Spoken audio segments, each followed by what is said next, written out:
4 SEC trips last year. So now now that you, like you said, you want to get familiar with the conference, how is being on the road in SEC different than West Coast softball, so to speak? Yeah, I mean, I think it's a totally different experience. If I'm being honest with you, the stadiums are much different. The fan base is much different. I think the pace of play and those types of things are pretty similar, but I do feel like the environments are pretty different. So I mean, excited. I've not been to Starkville, Mississippi, and they did some renovations to their stadium. So I'm interested to see them and you know, just get out there and go compete. So maybe you've dealt with this at Arizona State. I have to go back and look like year by year. How do you handle going from not having the bullseye on your back, and now you're going to go on the road for the first time in 2 years with these girls, and the other team go, hey, if we can win this team, we can move up. Yeah, I think for me, we've pressed this pretty hard at them over the last few weeks, to be honest with you, of just, we're not that good. And what I mean by that is we're not good enough to just show up and roll a ball out and win ball games. And so we have to, this is just good practice. This is good, you know, live reps of us being able to go out and play Aggie softball. So play good defense, take care of the ball, pound the zone, make big pitches when we need to make them, and then put together some hits. I mean, we have the offense to be able to do it. But once we start thinking we're too good for our own britches, I think we run into problems. So really, I just keep pounding home, like, this isn't what we're chasing. We're not chasing for everybody to think that we're all this, that. We're chasing greatness, and greatness doesn't pay attention to these little things. Greatness worries about what's ahead of them, what's the task at hand, and whether it be somebody in the dugout coming to me and saying, hey, that runner left early, or somebody getting the base hit, or the walk-off like Trin did this last weekend, or Brooke throwing 6 shutout innings. I mean, all of those pieces make us capable and able to win series.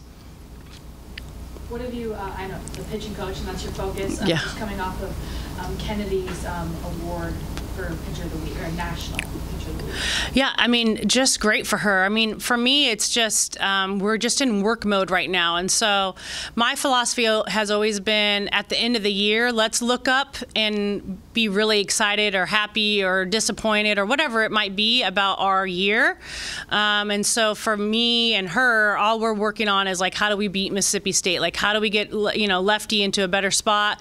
She's always kind of working about, you know, on some things. So there's some things that we're attacking in the bullpen this week that I think will help her. And so we're just kind of very task oriented of just be where your feet are. How do I get better? And then at the end of the year, I think we can look up and, you know, really appreciate, you know, what she's done. Looking back at that Carolina series, you excited because it feels like on paper they'll end up having one of the better pitching staffs in the SEC. Yeah. And for you all to, that's how you had to beat them, was to outpitch them, and for you all to do that. Does it kind of excite you moving forward about the ways you could win games differently? Yeah, I think, you know, fingers, I want us to continue doing what we're doing in the circle. I think my pitching nerdiness, I have rewatched that Friday game quite a bit, because that was, if you really love pitching, I feel like that Friday game kind of checked all the boxes for you.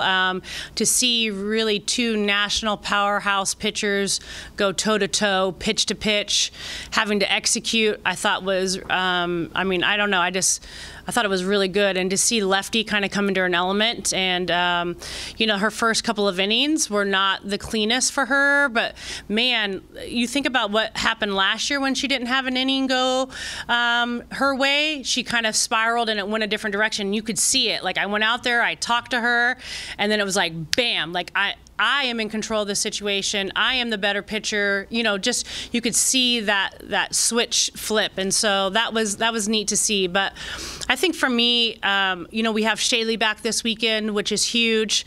So if we can get Vestal to kind of stay where she's at and build upon that, and get Shaylee back, and obviously Levitt is always an option and has come in and pitched some really solid innings for us. I think, you know, we're going to be hard for teams to barrel up consecutively. You're going to give up a hit here and there, maybe even a solo shot, but what you don't want to happen is, you know, crooked numbers, you know, multiple innings. So was Ackerman hurt or something? Did something deal with her? When we were in Fullerton, she got a strain in her arm, and so so we were kind of being cautious with her.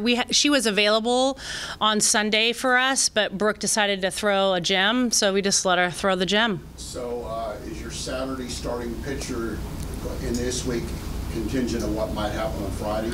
Yeah. Yes. And is Emily Kennedy in a position where she could consistently pitch three games every weekend, you feel?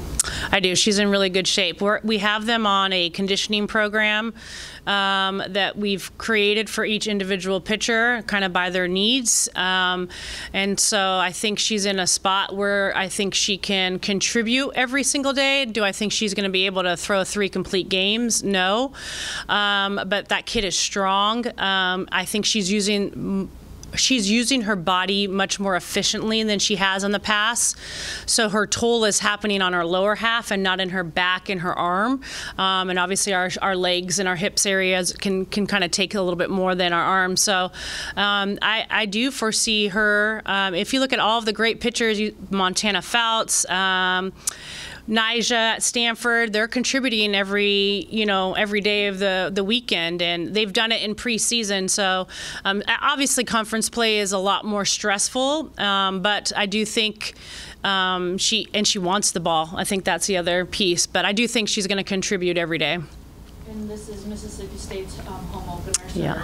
series opener. So just what stands out to you about them, and maybe just the heightened excitement that maybe they'll have? Yeah, I mean, I think we didn't get to face Josie last year. She was hurt when they came here, so that'll be a new look for us.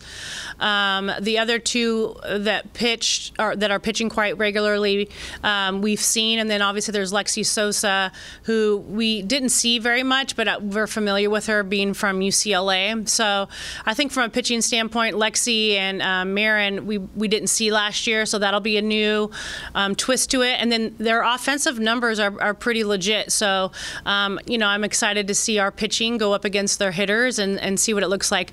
The right field, their swings, if you look at their swings, they're pretty inside out, and they kind of are trying to drive the ball to right field because there's a wind tunnel in right field, and so that's where a lot of their balls go. So we're going to have a plan of attack to kind of counteract that. Defense this weekend for you guys. A couple of miscues here and there, but on the whole, Yes. most of the players on the field made a pretty good play defensively. Yeah, I thought overall it was nice to have Coco back, and so that kind of solidifies a lot of things for us.